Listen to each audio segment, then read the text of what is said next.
So friends, अगर आप banking exams की तैयारी कर रहे हो तो मैं आपको यकीन दिला सकता हूँ, अगर आप इन 5 बातों को ध्यान से सुन लेंगे और उनको ऐसे ही अप्लाई करेंगे जैसे मैं आपको बता रहा हूँ, तो मैं आपको यकीन दिला सकता हूँ कि आपकी बैंकिंग एग्ज़ाम्स की प्रिपरेशन एक बहुत ही अच्छे लेवल पे हो जाएगी और आप एक ही बार में अपना सिलेक्शन ले जाएंगे। तो नमस्कार दोस्तों, मेरा नाम है Hrithik Gehlot and welcome back to my channel Roy academy.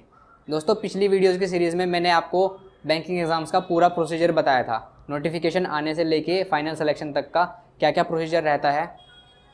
अब इस जो नई वीडियोज़ की सीरीज़ आने वाली है, आपको टाइटल से पता लग गया होगा, इसमें मैं आपको डिटेल्ड स्ट्रेटजी बताने वाला हूँ हर एक सब्जेक्ट की। तो ये उसकी एक ओवरव्यू वीडियो होने वाली है जिसमें मैं आपको 5 ऐसी टिप्स बताऊँगा या ऐसे पॉइंट्स बताऊँगा जिनको अगर आप अच्छे से एक बार सुन के फॉलो करने की कोशिश करेंगे तो आपकी पूरी की पूरी प्रिपरेशन में आपको कहीं पर भी कोई भी दिक्कत नहीं आएगी। सो पहले पॉइंट की बात करते हैं। दोस्तों, सबसे पहला पॉइंट मैं आपको बताना चाहूँगा वो है आइडेंटिफाई योरसेल्फ, यानी कि अपने आप को पहचानो। देखो, अगर आपको बैंकिंग एग्ज़ाम्स की प्रिपरेशन करनी है तो आपको पढ़ना तो पड़ेगा। अब आपको कैसे पढ़ना है वो आपको आइडेंटिफाई करना पड़ेगा। अपने आप को थोड़ा सा टाइम दीजिए। प्रिपरेशन करने से पहले आप एक बार पूरे सिलेबस को देखिए, हो सके तो 1-2 मॉक टेस्ट भी लगा कर देखिए। उससे आपको क्या पता लगेगा कि बैंकिंग एग्ज़ाम्स में आखिर आता क्या क्या है। जब आपको ये पता लग जाए उसके बाद ये मन बनाइए कि आपको किस तरह से पढ़ाई करनी है। कुछ स्टूडेंट्स होते हैं जो लंबे समय तक बैठ कर पढ़ लेते हैं, हालांकि कुछ स्टूडेंट्स ऐसे होते हैं जो देर देर तक बैठकर नहीं पढ़ पाते, उनको ब्रेक ले लेके पढ़ना पसंद होता है। ठीक है, तो ये बात तो डेफिनेट है कि आपको पढ़ना तो है ही। अब आपको पढ़ना कैसे है वो आप अपनी स्ट्रेंथ और वीकनेस को आइडेंटिफाई करिए और उसके बाद अपने हिसाब से अपनी प्रिपरेशन स्टार्ट कीजिए।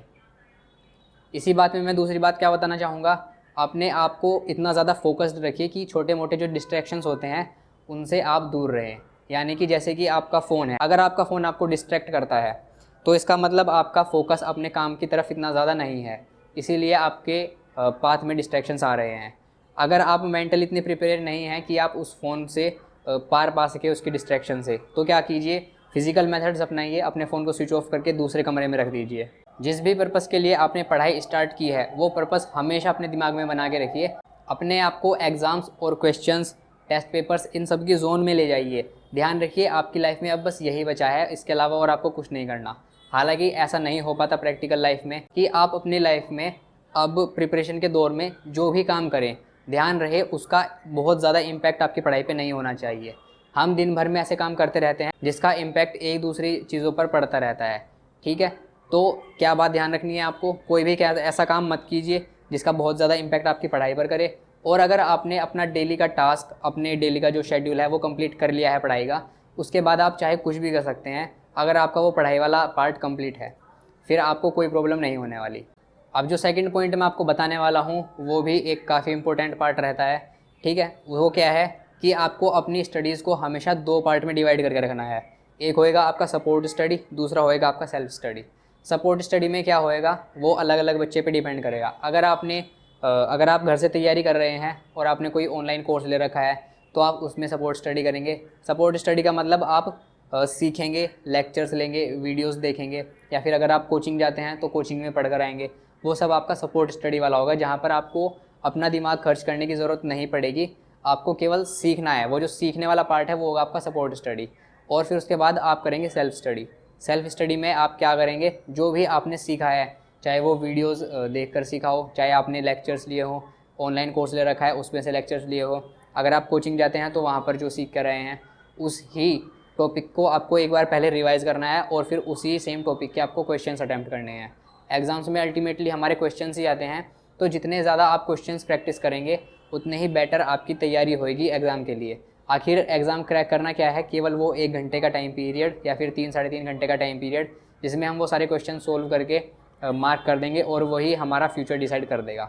ठीक है, तो क्या करना है आपको, अपना सपोर्ट स्टडी और सेल्फ स्टडी का जो टाइम है उसको एटलीस्ट इक्वल तो करके रखना है। क्या मतलब, अगर आपने 2 घंटे सपोर्ट स्टडी ली, वीडियोस देखी, लेक्चर्स देखे, वहाँ से सीखा, उसके बाद कम से कम 2 घंटे उन क्वेश्चंस की प्रैक्टिस भी करनी है। नेक्स्ट थिंग क्या बताऊँगा मैं कि सेल्फ स्टडी अगर आप चाहें तो सपोर्ट स्टडी से हमेशा बढ़ाने की कोशिश करें। नॉर्मली 2:3 की रेशो में अगर आपने 2 घंटे सपोर्ट स्टडी की है तो क्या करें, 3 घंटे एटलीस्ट उन सेम टॉपिक्स के क्वेश्चंस की प्रैक्टिस करें। और एक बात ज़रूर ध्यान रखना, जो भी टॉपिक आप जब भी सीखें उसके क्वेश्चंस की प्रैक्टिस तब ही इतनी सारी कर दें ताकि आपको वो टॉपिक दोबारा सीखने की ज़रूरत ना पड़े। क्योंकि अगर आपने ऐसा नहीं किया तो फिर आपको वो टॉपिक दोबारा सीखना पड़ेगा, जो कि आपका टाइम वेस्ट में काउंट होगा। और टाइम वेस्ट करने का रिस्क हम नहीं ले सकते, क्योंकि बैंकिंग एग्जाम्स एक बहुत ही फास्ट पेस्ड एग्जाम होता है। 6 महीने के अंदर अंदर पूरी की पूरी आपकी जो प्रोसेस होती है वो कंप्लीट हो जाती है, इसलिए टाइम वेस्ट करने का टाइम हमारे पास नहीं होगा। तो सपोर्ट स्टडी और सेल्फ स्टडी, इन दोनों के बीच में बैलेंस बना के आपको रख के चलना पड़ेगा। थर्ड पॉइंट अब जो मैं आपको बताऊंगा, उसमें आपको ये समझने की ज़रूरत है कि बैंकिंग एग्ज़ाम्स की जो प्रिपरेशन होगी वो आपको काफ़ी कॉम्प्रिहेंसिव और काफ़ी स्ट्रेटजिक रखनी पड़ेगी। देखिए, अलग अलग बच्चे अलग अलग सब्जेक्ट्स में अच्छे होते हैं, अलग अलग सब्जेक्ट्स में थोड़े ख़राब होते हैं। तो आपका जो सा सब्जेक्ट अच्छा है आप उसको थोड़ा कम टाइम दीजिए, जो सब्जेक्ट आपका थोड़ा सा ख़राब है उसको थोड़ा सा ज़्यादा टाइम दीजिए। ऐसा करने से क्या होगा, आपको आपके सभी सेक्शंस एकदम अच्छे लेवल पे प्रिपेयर होंगे। और स्ट्रेटजिक का मतलब ये कि जैसे ही आपने प्री एग्ज़ाम्स की प्रिपरेशन ख़त्म की और प्री एग्ज़ाम का एग्ज़ाम देने के तुरंत बाद आपको स्टार्ट करनी पड़ेगी अपनी मेंस की, और दोनों की प्रिपरेशन स्ट्रेटजी में काफ़ी ज़्यादा अंतर होता है। सबसे पहला अंतर तो आपकी सिटिंग टाइम का ही होगा। प्री में आपको जहाँ केवल 1 घंटे का एग्ज़ाम देना होता था, वहीं आपको मेंस एग्ज़ाम में 3 या फिर 3.5 घंटे का एग्ज़ाम देना होगा, या फिर 2.5 घंटे का, जो भी आपका एग्ज़ाम है उसके हिसाब से। तो हैबिट बनाइए कि आप कम से कम 3 घंटे तो एक सीटिंग में कम से कम बैठ पाएँ। कई बार स्टूडेंट्स क्या हो जाते हैं, पैनिक हो जाते हैं, क्योंकि वे इतनी देर तक बैठने की आदत नहीं बना पाते। तो आपको अपनी प्रिपरेशन काफ़ी कॉम्प्रिहेंसिव रखनी है। डेली हर एक सब्जेक्ट को टाइम देना है। जो आपका सब्जेक्ट स्ट्रॉन्ग है उसको थोड़ा कम टाइम दे, जो आपका सब्जेक्ट थोड़ा सा वीक है उसको ज़्यादा टाइम दे। और काफ़ी स्ट्रेटजिक रखनी है। जब आप प्री में होते हैं, प्री एग्ज़ाम के फेज़ में होते हैं, तब आपको सभी क्वेश्चंस आ रहे होते हैं, आपको सिर्फ टाइम मैनेजमेंट पे ध्यान देना होता है। जब आप मेंस एग्ज़ाम में जाते हैं तो आपको क्वेश्चंस सोल्व करने के लिए उनका जो सिलेक्शन होता है उस पर सबसे ज़्यादा ध्यान देना होता है, क्योंकि मेंस एग्ज़ाम में सारे ही क्वेश्चंस अटैम्प्ट कर पाना तो काफ़ी ज़्यादा मुश्किल होता है। और जहाँ पर आती है फिर इंटरव्यू की बात, तो इंटरव्यू में आपको वो सभी चीज़ें जो आपने जनरल अवेयरनेस की मेंस एग्ज़ाम के लिए पढ़ी थी उनको याद भी करना होता है, क्योंकि आपको इंटरव्यू में उनको बोलने की प्रैक्टिस करनी होती है, एक अच्छी कम्युनिकेशन स्किल्स डेवलप करने की ज़रूरत होती है। तो इस तरह से अपने आप को ध्यान में रखिएगा कि आपको एक फेज़ कंप्लीट होते ही अपनी प्रिपरेशन स्ट्रेटजी थोड़ी सी चेंज करनी पड़ेगी। इस बात को ध्यान में रखते हुए अपना शेड्यूल थोड़ा सा फ्लेक्सिबल रखना, ताकि उसको चेंज करने में बार बार आपको प्रॉब्लम ना आए। सो फोर्थ पॉइंट के बारे में बात करते हैं। देखिए, बैंकिंग एग्ज़ाम्स जब आप क्रैक कर लेंगे तो आपकी जॉब जो होगी वो आपसे अल्टीमेटली क्या रिक्वायर करेगी, वो आपसे रिक्वायर करेगी कि आप काफ़ी सारी चीज़ों को अच्छे से मैनेज कर पाएँ। ठीक है, तो क्यों ना हम इसी हैबिट को अभी से इम्प्लीमेंट करके और अपनी करियर जो प्रोफेशनल लाइफ होगी उसमें अभी से उसकी प्रिपरेशन स्टार्ट करें। तो आपको क्या करना है, आपको अपने आप को अच्छे से मैनेज करके रखना है।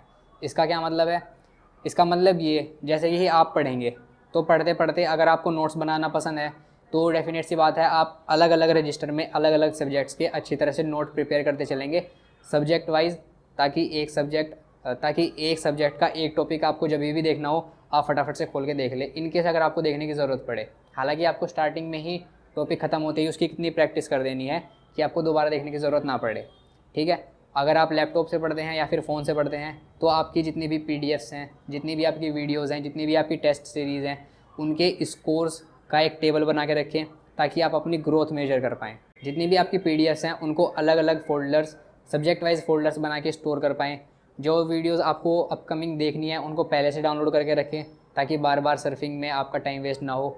यानी कि ये जो छोटी छोटी टिप्स हैं ये आपको हेल्प करेंगी आपको अपने आप को मैनेज रखने में। अगर आप चाहें तो अपने लिए टाइम टेबल बना सकते हैं। अगर आप ऐसे पर्सन हो जो टाइम टेबल बना के फॉलो कर लेते हैं तो आप अपने लिए टाइम टेबल बना के रखें, नहीं तो अपनी एक टास्क लिस्ट बना ले जहाँ आपको सिर्फ ये लिखना पड़ेगा कि आपको रोज़ पढ़ना क्या क्या है। ठीक है, और फिर उस टास्क लिस्ट को आपको कंप्लीट करना है कैसे भी। अब फिफ्थ और लास्ट पॉइंट जो कि सबसे ज़्यादा इम्पोर्टेंट है, जो सबसे पहला पॉइंट था वो भी काफ़ी इम्पोर्टेंट था, वो मैं आपको बताना चाहूँगा कि आप रेगुलरिटी मेंटेन करके रखें। देखिए, जब भी हम प्रिपरेशन कर रहे होते हैं या कोई भी ऐसा काम कर रहे होते हैं जिसमें हमारा जो इनपुट होता है वो काफ़ी लंबे समय तक लगता है और जो आउटपुट आता है उसके लिए हमें काफ़ी वेट करना पड़ता है। ठीक है, हम कोई भी काम जब भी करेंगे जब हमें उससे एकदम से रिजल्ट मिल जाए। हालांकि ऐसा प्रैक्टिकल लाइफ में पॉसिबल नहीं हो पाता। तो आपको क्या करना है, रेगुलरिटी मेंटेन करके रखनी है। कैसे? अपने आप को हमेशा मोटिवेट रख के। अब आप अपने आप को हमेशा मोटिवेट कैसे रखेंगे? देखिए, एक सिंपल सी साइकिल होती है, यानी कि एक कंसेप्ट होता है साइकोलॉजी का कि आप कोई भी काम जब करते हैं तो उसके लिए आपको, तो वो काम करने के लिए आपको एक छोटा सा हिंट मिलता है, उसको बोलते हैं हम क्यू, CUE क्यू। ठीक है, जैसे ही वो आपको हिंट मिला, वो आपको क्यू मिला, आप वो रूटीन फॉलो करेंगे जो आप उस क्यू से रिलेट करके रख पाएंगे। फॉर एग्जांपल, अगर आपको भूख लगी या फिर अगर आप अच्छा फील नहीं कर रहे हैं तो ये आपको क्यू मिला। इसके बाद आप क्या करेंगे, इसके बाद आप वो काम करेंगे ताकि आप इससे ओवरकम कर जाएं या फिर अपनी उस फीलिंग को सेटिस्फाई करवा पाएँ। जैसे कि या तो आप बहुत ज़्यादा खा लेंगे या फिर आप मोबाइल चलाने लग जाएंगे। और जैसे ही आप ये रूटीन फॉलो करेंगे जो आपकी एक्चुअल हैबिट होती है, उसके तुरंत बाद आपको रिवॉर्ड मिलेगा। ठीक है, अगर आप मोबाइल चलाएंगे आपको अच्छा लगने लगेगा, बार बार अलग अलग चीज़ें आपको वो देख के अच्छा लगने लगेगा और आपको टाइम का पता ही नहीं चलेगा आपका कितना सारा टाइम वेस्ट हो गया। या फिर अगर आपने कुछ भी चीज़ खा लिया, अगर आपको मीठा खाने का शौक़ है तो वो आपके लिए रूटीन हो जाएगा और मीठा खाते ही आपको मज़ा आ जाएगा, आपको जो है फील गुड हार्मोन आपकी बॉडी में रिलीज़ होने लगेगा। तो जैसे ही आपको ये रूटीन करके क्या मिला, आपको रिवॉर्ड मिला। ठीक है, आपकी वो फीलिंग सेटिस्फाइड हो गई। तो ये जो है एक छोटी सी साइकिल होती है, आपको एक क्यू मिलता है, आप उस क्यू को उस क्यू से रिलेट करते हुए आप अपना रूटीन फॉलो करते हैं और उस रूटीन को क्या करते हैं, उस रूटीन करने के बाद आपको मिलता है रिवॉर्ड। तो आपको ऐसे ही अपने क्यू आइडेंटिफाई करने हैं कि क्या करने के बाद आप कोई पर्टिकुलर रूटीन फॉलो करते हैं और उस रूटीन फॉलो करने के बाद आपको क्या रिवॉर्ड मिलता है। अब आपको अपनी पढ़ाई का रूटीन बनाना है तो आप उस रूटीन के लिए एक रिवॉर्ड भी रखिए। अगर आपको कुछ अच्छा खाना पीना पसंद है, आप पढ़ाई करने के बाद तुरंत खा पी सकते हैं। अगर आपको सोना पसंद है तो आप तुरंत पढ़ाई करने के बाद सो सकते हैं। या फिर आपको जो भी करना पसंद है जिससे आपको अच्छा लगता है, पढ़ाई करने के बाद आप अपने आप को वो रिवॉर्ड दे सकते हैं ताकि आपके माइंड को ये सिग्नल पहुँचे कि जैसे ही आपने पढ़ाई की तो आपको एक रिवॉर्ड मिला और जैसे ही आपको रिवॉर्ड मिला ये आपकी एक साइकिल बन जाएगी और आपका एक पढ़ाई का रूटीन बन जाएगा। यही सिंपल कंसेप्ट होता है हमारी हैबिट्स फॉर्म करने का भी, जिस पर मैं एक और अपनी सीरीज़ लेकर आऊँगा जिसमें मैं आपको सारे कंसेप्ट्स बताऊँगा। अच्छी हैबिट्स कैसे फॉर्म करनी चाहिए, हैबिट्स कैसे काम करती है। सो ये मेरे टॉप 5 पॉइंट्स थे जो मैंने अपनी खुद की रियल लाइफ में फ़ॉलो किए और फर्स्ट अटैम्प्ट में एक बैंकिंग एग्ज़ाम्स का ऑफिसर लेवल का एग्ज़ाम क्रैक किया। अब आपसे उम्मीद करता हूँ कि आप इस वीडियो को ज़रूर लाइक और शेयर करेंगे अगर आपको पसंद आई है। अगर आपको कुछ डाउट है या फिर मुझसे कुछ भी कहना है या फिर आप मुझे कोई सजेशन देना चाहते हैं, आप प्लीज़ मुझे कमेंट सेक्शन में बताइए। और अपने उन दोस्तों के साथ ज़रूर फॉलो कीजिए जो बैंकिंग एग्ज़ाम्स की प्रिपरेशन करने वाले हैं। लास्ट वाली प्लेलिस्ट भी आप ज़रूर शेयर कर सकते हैं जिसमें मैंने बैंकिंग एग्ज़ाम्स के बारे में सब कुछ बताया है और ये तो आपको डेफिनेटली शेयर करनी ही पड़ेगी क्योंकि मैं अब नेक्स्ट वीडियो से आपको बताने वाला हूँ हर एक सब्जेक्ट की detailed preparation strategy. So thank you so much for watching this video. मिलते हैं नेक्स्ट वीडियो में।